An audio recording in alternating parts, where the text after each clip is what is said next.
satisfaction. Ok. Donc, le thème que j'ai choisi pour ce soir, je vous l'avais dit ce matin, je crois, c'est l'histoire. Donc là, c'est l'histoire un peu fatiguée avec la journée, mais donc soyez indulgents avec moi. Mon cerveau va être un peu plus lent parfois. Voilà, l'histoire. Pourquoi ? Bon, alors, l'histoire, il y aurait tellement à dire déjà. Alors, bien évidemment, on ne peut pas tout dire sur l'histoire par rapport à la Bible, par rapport à Dieu, par rapport à nous. On ne peut pas tout dire en une fois comme ça. On pourrait faire des conférences et des conférences et des conférences dessus. Mais moi, ce que j'avais à cœur de vous partager, c'est que, voilà, vous êtes à l'école, dans tout le programme scolaire, on voit de l'histoire. Voilà, l'histoire, on voit la Première Guerre mondiale, la Seconde Guerre mondiale, on voit l'Antiquité, on voit plein de choses de ce qui s'est passé sur la Terre avant que nous, on arrive. À des jeux d'empire, de royaumes, des batailles, des victoires, des défaites, des successions de rois ou de royaumes et des choses comme ça, et des découvertes et plein de choses. Voilà, c'est l'histoire. Et avec la Bible, alors la Bible, il y a plein d'histoires. Enfin, d'histoires en sens, pas des trucs qu'on raconte, mais d'histoire de l'humanité, quoi. Il y a beaucoup de choses dans la Bible, il y a énormément de choses. Mais ce qui est trop fort dans la Bible, c'est qu'on n'a pas seulement l'histoire, on a le créateur de l'histoire. On a Dieu. Donc ça, c'est pas à l'école qu'on le voit, bien évidemment, on le sait, en tout cas pas chez nous. Mais il y a le créateur de l'histoire. Il y a celui qui maîtrise l'histoire, celui qui contrôle l'histoire, celui qui est au-dessus de toute chose. Il y a plusieurs versets dans la Bible qui disent que Dieu est tout-puissant et qu'il règne. Il n'est pas pris au dépourvu par ce qui se passe sur la terre, de génération en génération, d'époque en époque, de gouvernement en gouvernement, d'empire en empire, parce qu'il y a eu des empires immenses, de royaume. Il n'est pas pris au dépourvu par tout cela. Il est le maître. Il est le roi des rois et le seigneur des seigneurs. Il est celui qui est au-dessus de toutes ces choses. Et la Bible proclame qu'il dirige le cœur du roi à droite ou à gauche, comme un courant d'eau. Donc la Bible nous présente celui qui est le créateur de l'histoire. Et mieux que ça, nous avons un Dieu extraordinaire. Et lié à l'histoire dans la Bible, il y a les prophéties. Dieu a révélé à certaines époques des événements, des faits, des personnages qui vont venir bien plus tard dans l'histoire. Et ça, c'est trop fort. Dieu est capable de prédire l'avenir et de dire à l'avance ce qui va se passer. À l'échelle de l'humanité, parfois à l'échelle d'un individu, c'est trop fort. Alors là encore, c'est pas ce soir qu'on va voir toutes les prophéties de la Bible qui parlent de l'histoire et de leur réalisation, mais j'aimerais qu'on aille dans Daniel. Daniel est un des exemples quand même assez forts et assez clairs aussi de cette chose-là. On va aller dans Daniel, on va commencer par le chapitre 2 de Daniel. Et vous allez voir que Dieu, il est trop fort, quoi. Il n'y a rien à dire. Il est trop fort. Trop fort. Donc Daniel, chapitre 2, nous avons donc le roi le roi de Babylone, Nebuchadnezzar, qui va avoir un songe, une vision d'une statue énorme, faite en plusieurs matériaux. Au verset 31, nous on va aller, on ne va pas tout lire, ce serait trop long, d'accord ? Ok, mais on va lire ce qui est essentiel. Donc au verset 31, Daniel va expliquer au roi ce qu'il a vu.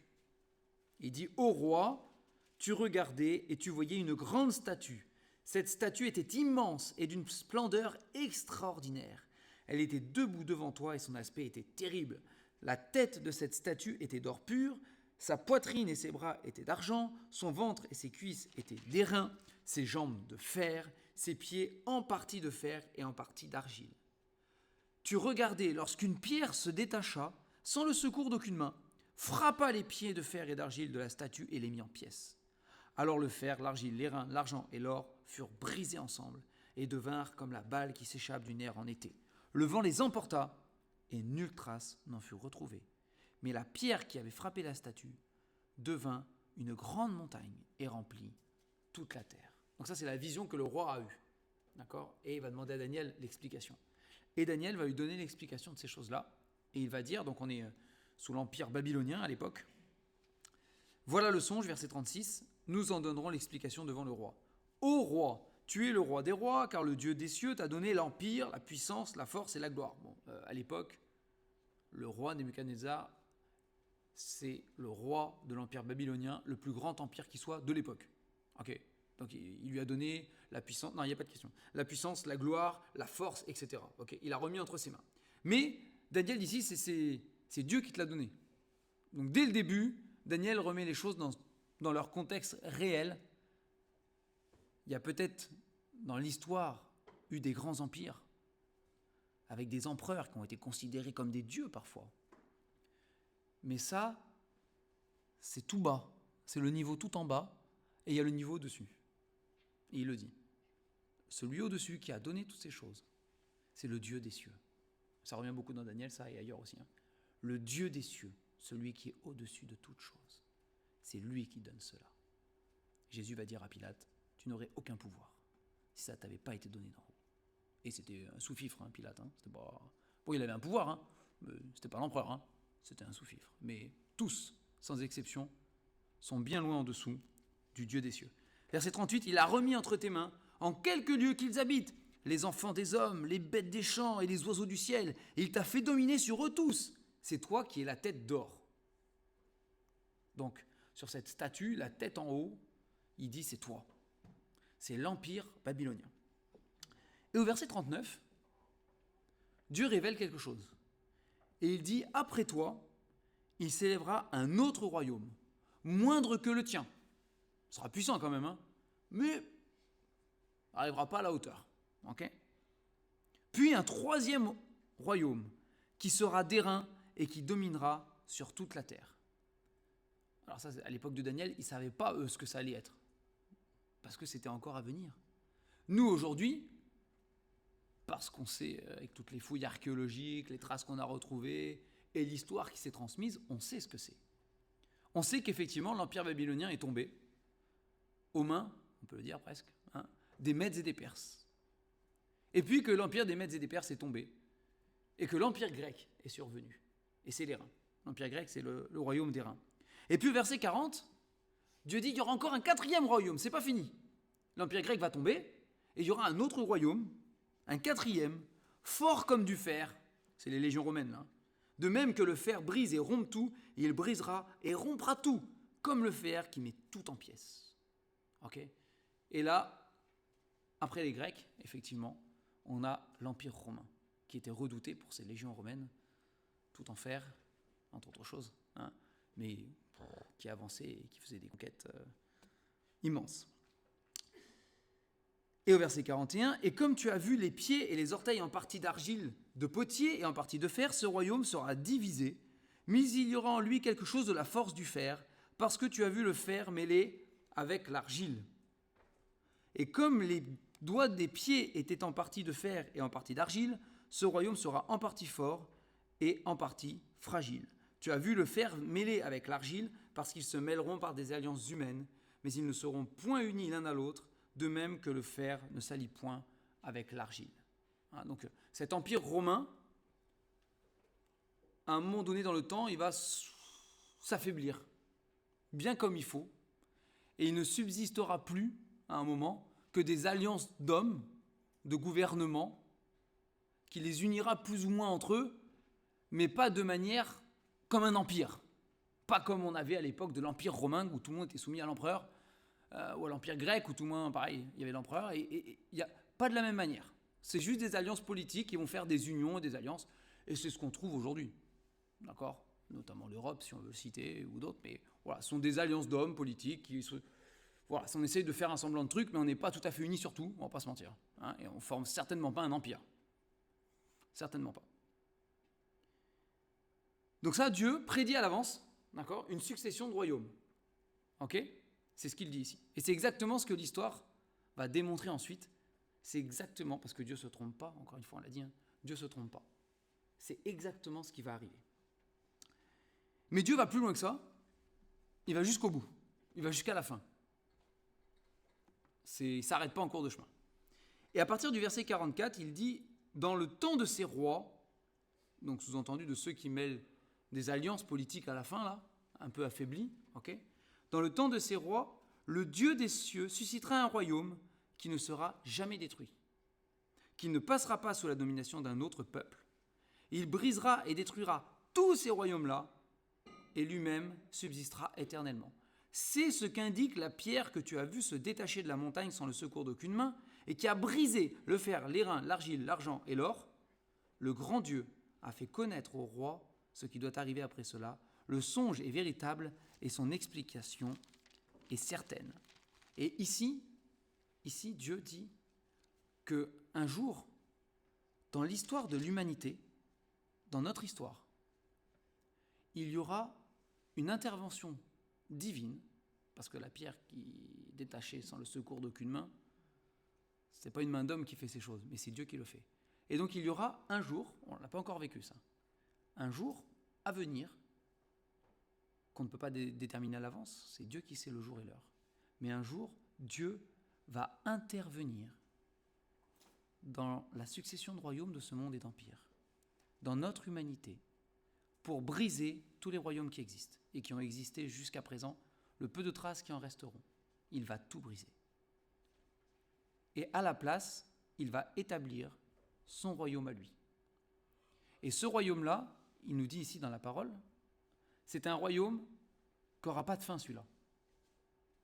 Parce que si, justement, en histoire, vous écoutez attentivement tout ce qu'on vous enseigne, vous vous rendrez compte que l'histoire se répète sans cesse pour l'homme. Depuis le début, même dans la Bible, on voit ça. Il y a des conquérants qui vont avoir un certain pouvoir, une certaine puissance à leur époque, qui vont accumuler des richesses, des terres, des territoires, des serviteurs, et puis ils vont mourir, inévitablement. Eux, ils se prennent pour des dieux, mais ils ne le sont pas, et ils vont mourir. Et puis peut-être que pendant quelques générations, ça va se succéder, jusqu'au moment où un autre peuple va venir, plus fort, prendre la suite, les renverser, instaurer autre chose, et on recommence. On croit de nouveau qu'on est des dieux et qu'on est trop fort. Et puis un autre peuple arrive, et il est plus fort que nous. Et puis ça retombe, et puis hop, ce nouveau peuple croit que lui aussi il est Dieu, il est trop fort. Et l'histoire de l'humanité, c'est ça sans cesse en fait. Si vous regardez l'histoire, hein, ça n'a pas arrêté de se répéter. Et Dieu dit un jour, je dirai stop. Tout ça terminé. Et moi, je vais instaurer un royaume. Et moi, je vais être le roi de ce royaume. D'accord ? Et donc ça, c'est pas encore arrivé. Aujourd'hui, il y a des alliances fragiles entre les peuples. On est au pied de la statue, dans les orteils en bas. Hein ? C'est pour ça qu'on dit que le Seigneur Jésus revient bientôt et que le temps approche, parce qu'on voit bien que d'après la succession de ces empires et de ces royaumes, on n'est pas au tout début, on est à la fin. Bon, ça peut être long, parce qu'on ne connaît pas le temps, il n'y a que Dieu qui sait. Mais on est quand même vers la fin, par rapport à Nabuchodonosor, qui lui était, pour le coup, au début de la révélation de cette prophétie. D'accord ? On est vers la fin. Et on le verra peut-être, ou pas, c'est Dieu qui nous décidera ça, mais il ne va pas se passer encore des milliers d'années avant que s'accomplisse la prophétie de la fin, c'est sûr et certain. On n'en a pas pour des milliers et des milliers d'années. À un moment, Dieu va le faire. Et il n'y a pas un royaume sur terre qui pourra résister à l'action de Dieu. Dieu détruira tout ça. Et lui montrera à toute l'humanité qu'il y en a un et un seul qui est roi des rois et seigneur des seigneurs. Et c'est lui. Et qu'il est le maître de toutes choses. Et qu'il avait prédit ça des milliers d'années à l'avance. Des milliers d'années à l'avance. Et que ça s'accomplit à la lettre.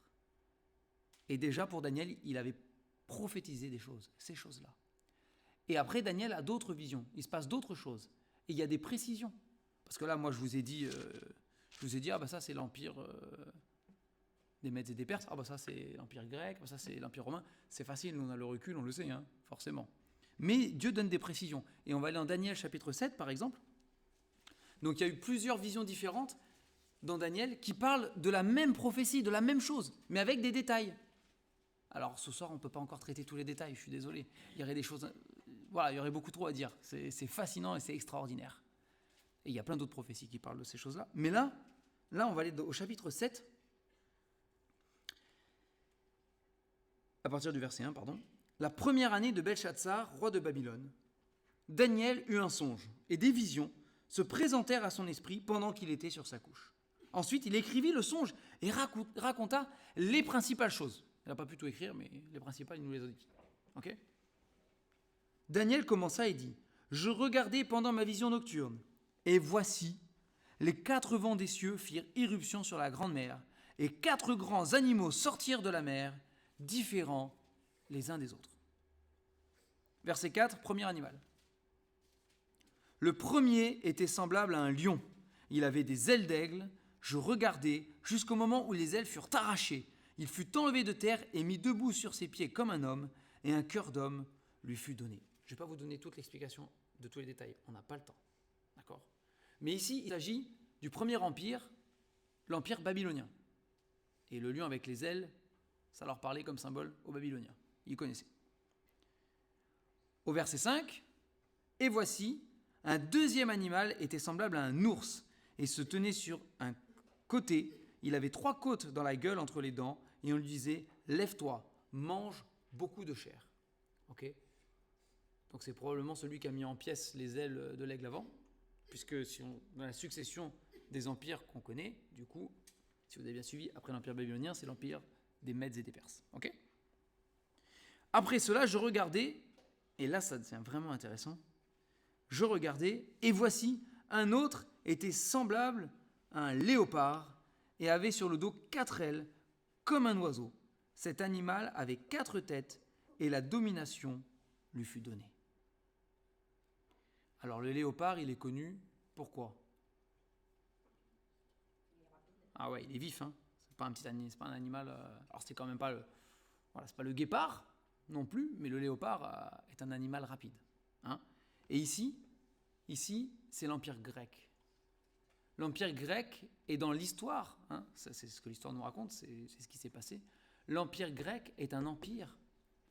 Qui est-ce qui a bâti l'empire grec ? Alexandre II de Macédoine dit le Grand. Voilà, Alexandre le Grand. Pour le nom court. Dit le Grand. Alexandre le Grand. Ok ? Et Alexandre le Grand a bâti l'empire qu'il a bâti avant de mourir subitement, avec une rapidité incroyable. Ça a été extrêmement rapide, extrêmement vite. Ça, l'histoire le dit. Et Dieu le prédit déjà à l'avance, parce que là, Alexandre le Grand, il n'est même pas né. Hein. Il est loin d'être né encore. Là. On est bien avant. Hein. Bien avant. Et non seulement ça, mais il avait 4 têtes. Et la domination lui fut donnée. Il y avait 4 généraux. Hein. Et à la mort d'Alexandre le Grand, ces 4 généraux se sont divisés son empire en 4. C'est ce qui a affaibli l'empire grec. Et qui a permis aux Romains après de prendre la succession. Et même la division en 4 de l'empire après est prédit, on n'a pas le temps de tout voir, mais c'est prédit ailleurs dans Daniel. Il dit que après, à la chute de cet empire, il sera divisé en 4 par les 4 généraux. Tout ça c'est prédit. Après cela, verset 7, je regardais pendant mes visions nocturnes et voici, il y avait un 4e animal terrible, épouvantable et extraordinairement fort. Il avait de grandes dents de fer. Donc on retrouve l'idée du fer qu'on avait dans la statue, hein, parce qu'il parle de la même chose. Hein. De grandes dents de fer, il mangeait, brisait, foulait aux pieds ce qui restait. Il était différent de tous les animaux précédents et il avait 10 cornes. Donc là, il parle de l'Empire romain, qui effectivement a profité de la division de l'Empire grec pour pouvoir prendre le dessus, et qui était, avec ses légions romaines et ses armées, là, il est représenté ici comme presque un monstre. Hein. Non, il n'y a toujours pas de question d'intervention, Aubin. Qui broie tout sur son passage, hein, et qui avance, et qui avance, et qui avance, et qui avance, et qui avance. Hein. Alors, vous avez ces 10 cornes qui prophétisent les choses de la fin. Au verset 8, « Je considérais les cornes, et voici, une autre petite corne sortit du milieu d'elle, et 3 des premières cornes furent arrachées devant cette corne. Et voici, elle avait des yeux comme des yeux d'homme, et une bouche qui parlait avec arrogance. » Okay. Et à la fin de cet empire, une fois affaibli, tout au bout des orteils, des 10 orteils, hein, ici il est question de 10 cornes. Ailleurs dans la Bible, ces 10 cornes, il nous est révélé que ça représente 10 rois qui font alliance, 10 chefs de gouvernement, si vous voulez, hein, qui font une alliance. Ça, c'est quelque chose qui est à venir. C'est pas encore arrivé. C'est quelque chose qui va arriver. D'accord ? Ils vont faire une alliance. Et il est dit que de ces 10 rois, il y en a 3 qui vont périr ou être abattus ou perdre leur fonction. Et une autre petite corne qui va prendre la place de ces 3-là. Et cette petite corne ici, vous avez vu, hein, une bouche qui parle avec arrogance. Ailleurs, il est dit qu'elle profère des blasphèmes contre Dieu. Okay ? C'est ce que la Bible appelle l'antéchrist. Celui qui viendra et qui, dans les temps de la fin, va séduire l'humanité entière dans la rébellion contre Dieu. Ok ? Et cet homme-là, c'est la fin, la toute fin de ce qui ici est qualifié comme le règne de cette bête ou de l'Empire romain. Okay ? Tout à la fin, c'est lui qui va régner sur la terre entière. C'est ce que nous révèle notamment l'Apocalypse, Daniel et d'autres prophéties. Il va régner sur cette terre.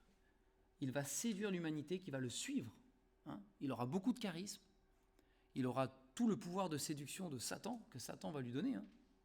Et il va séduire les hommes. Il saura parler. Il saura embobiner les hommes. Il saura leur présenter exactement ce qu'ils ont envie d'entendre. Hein ? Il va les séduire. Il va les séduire et il va même, la Bible dit, apporter la paix sur la terre pour un temps. Les hommes diront paix et sûreté. Hein ?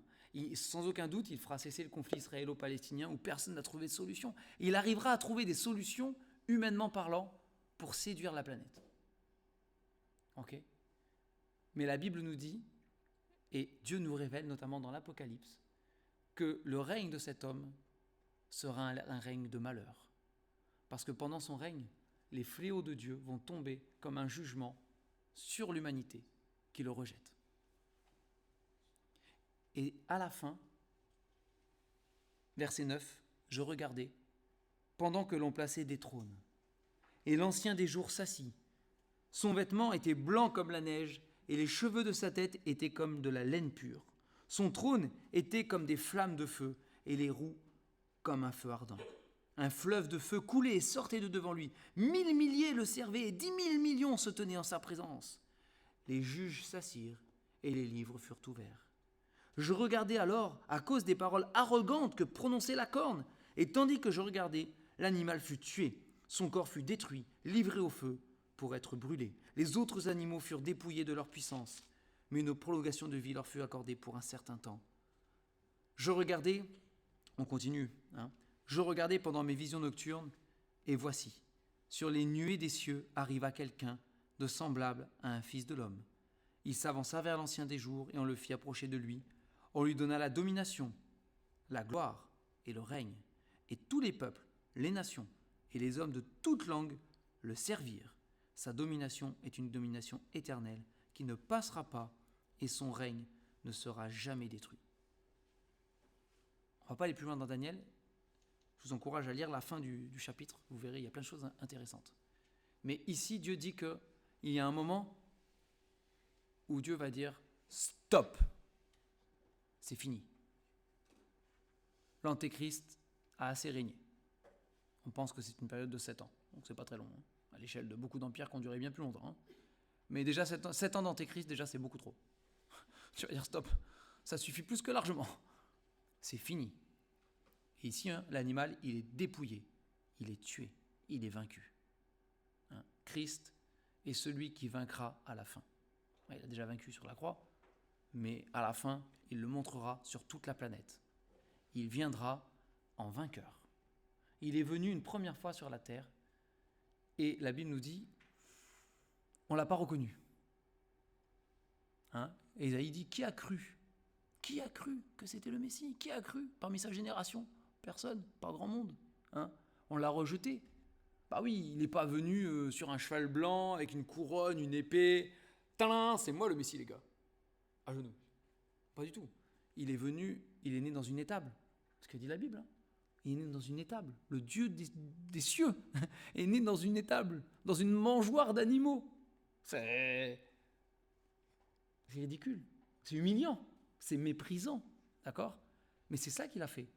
Il est venu de manière à ne pas frapper les regards, de manière humble. Complètement. Il a accepté ça.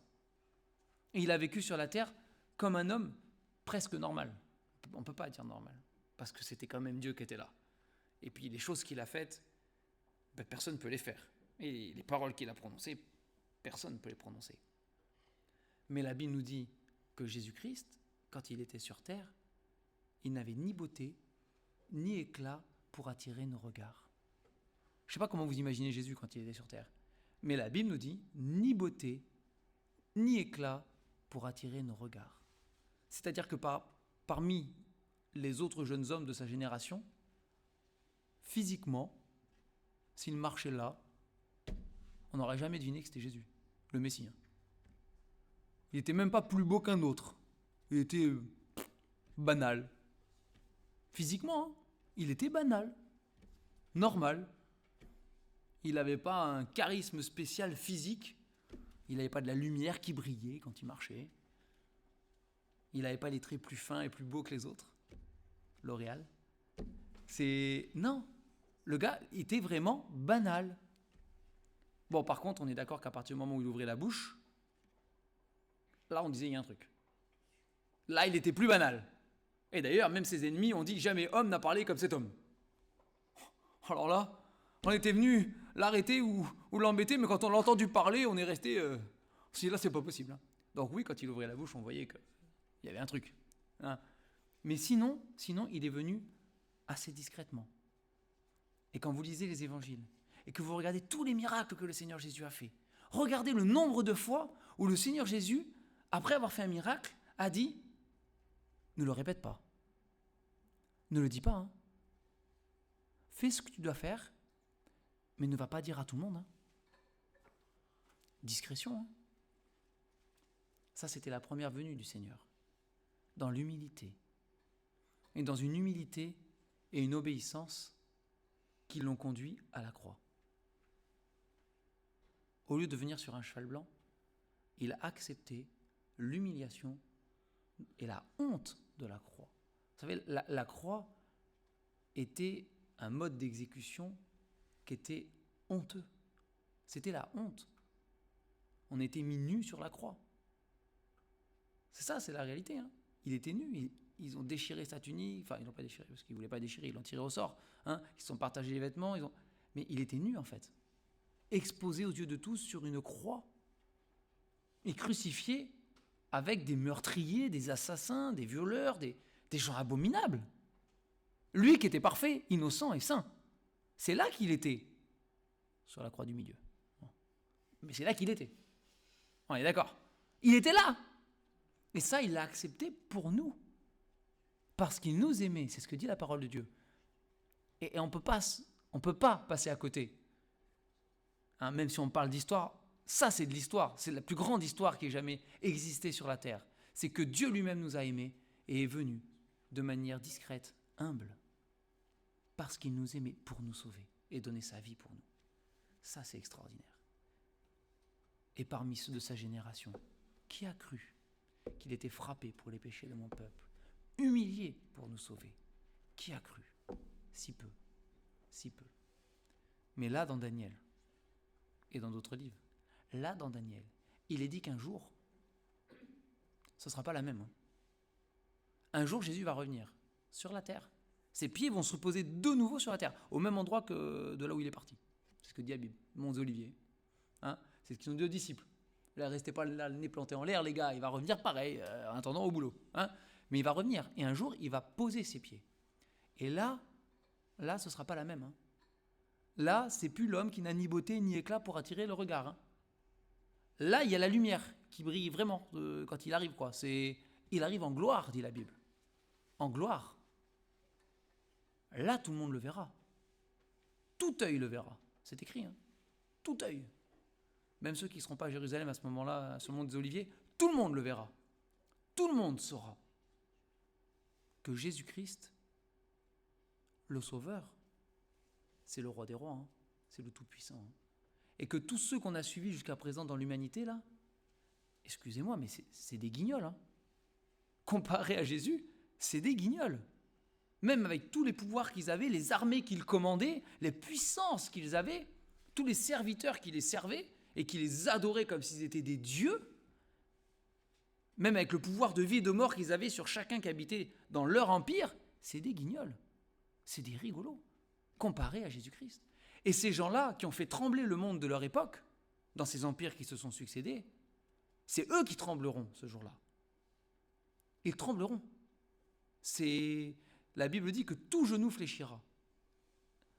Eux, devant qui il fallait se prosterner, et si vous avez lu l'histoire d'Esther, vous savez que certains personnages importants qui ne se prenaient pas pour n'importe qui n'aimaient pas qu'on ne fléchisse pas le genou devant eux. Hein?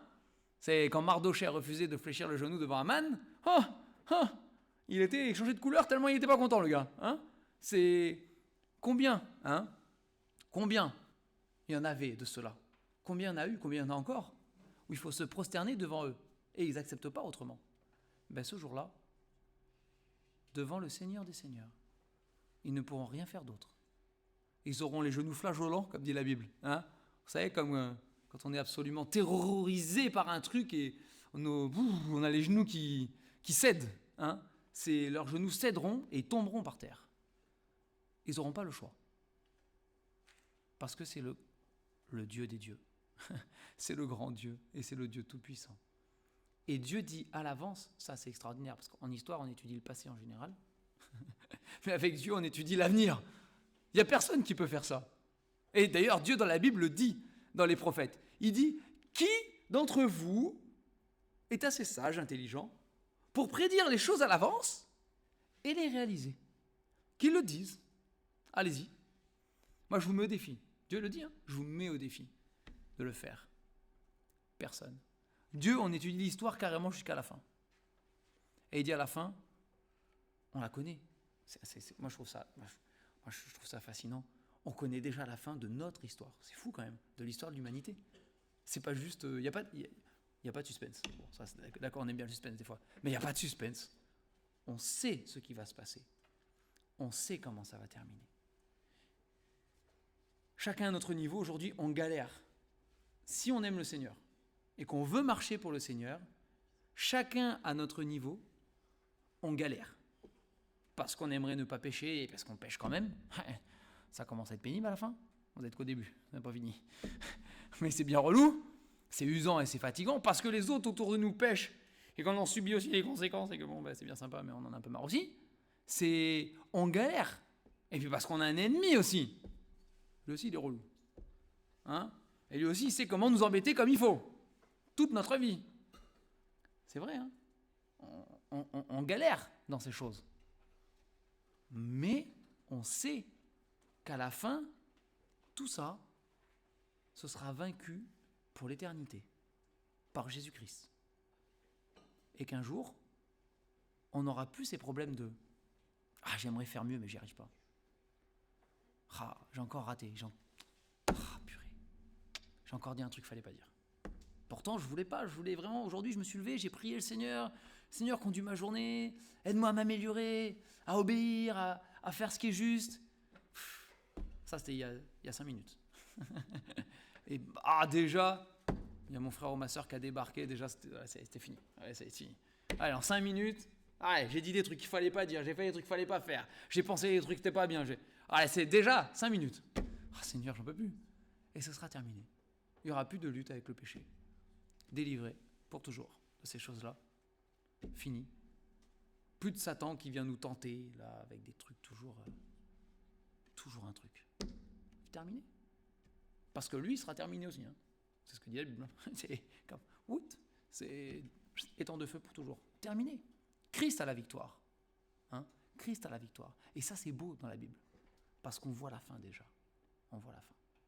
Ça, c'est ce que je voulais vous partager par rapport à l'histoire. Il y aurait beaucoup d'autres choses à dire. Il y aurait beaucoup d'autres prophéties.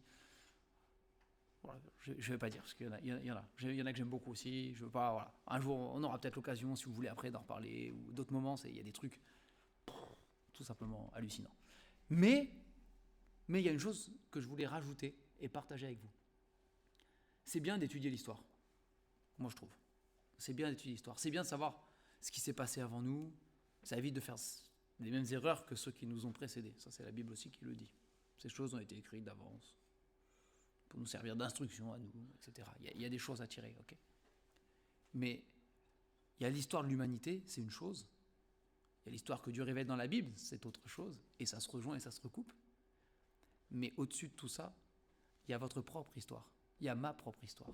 Okay, on fait partie de l'histoire. On a été choisi par Dieu pour vivre sur cette planète. C'est lui qui nous a créés comme on est, d'accord ? Et il a une histoire à écrire avec nous. Ça, c'est ce que nous révèle la parole de Dieu.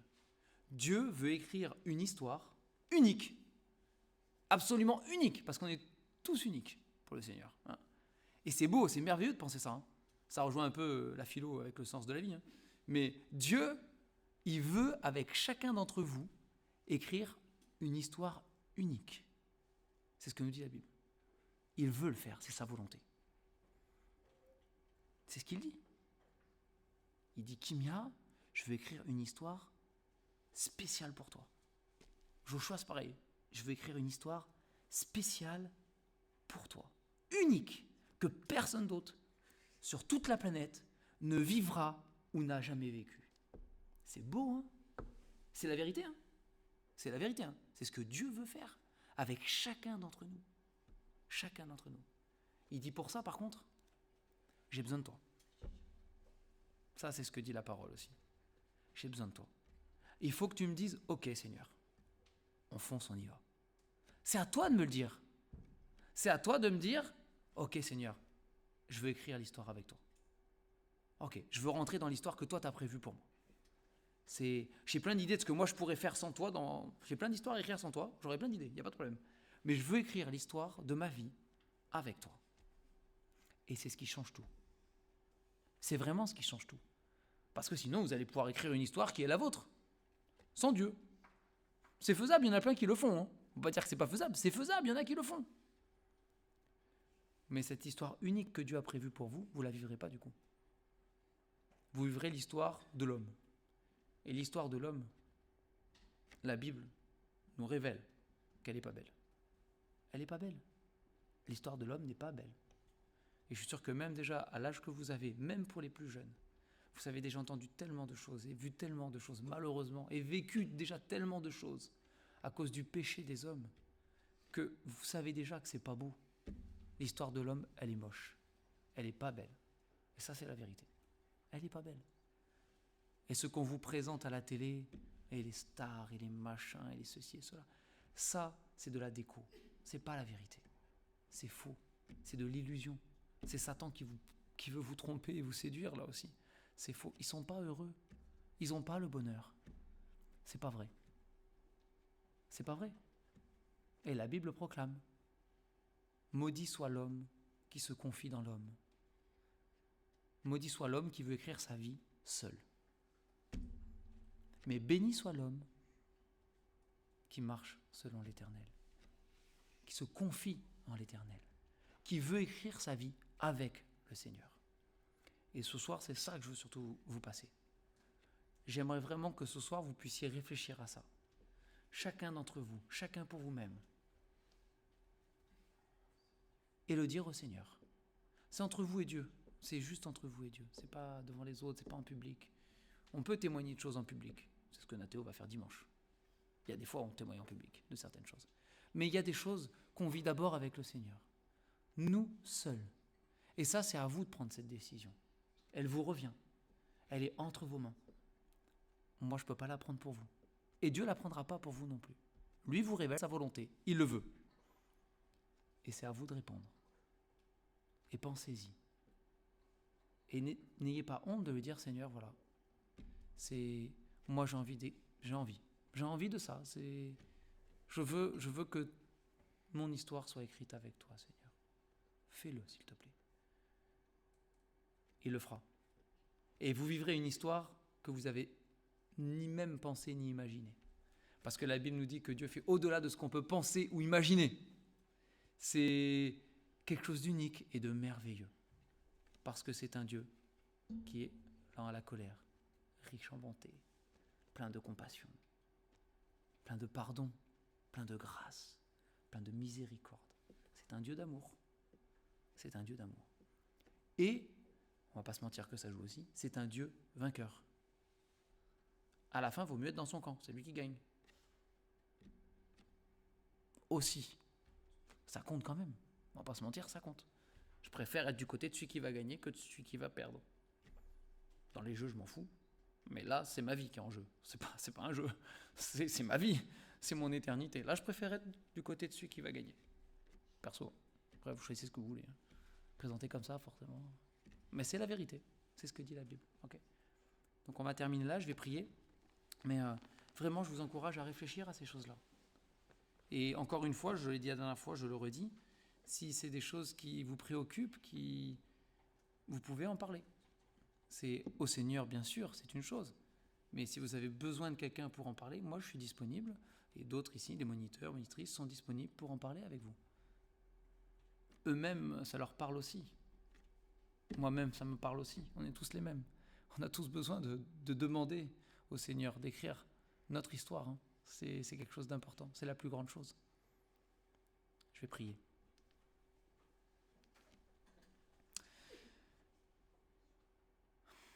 Seigneur, tu es un Dieu incroyable. Vraiment. Seigneur, tu nous épates. Tu nous émerveilles. Prédire des choses précisément, aussi longtemps à l'avance, et les accomplir à la lettre. Seigneur, nous confessons ce soir qu'il n'y a aucun Dieu capable de ça, si ce n'est toi. Personne ne peut faire ces choses, si ce n'est pas toi. C'est impossible. C'est impossible. Et Seigneur, ce soir, nous voulons déjà, en tout cas moi je le veux, et j'espère que chacun ici aussi, on veut déjà fléchir le genou devant toi et reconnaître que malgré tout ce qui existe sur cette terre, tu es tellement plus grand, Seigneur. Tu es le roi des rois, le Seigneur des seigneurs, le maître absolu de l'univers et de toutes choses que nous connaissons et que nous ne connaissons même pas. Tu es le roi absolu. Et Seigneur, oui, nous savons que les prophéties ont été accomplies, mais que certaines restent à accomplir. Et Seigneur, aucun doute que tu le feras aussi. Aucune des paroles que tu as données ne peut rester sans.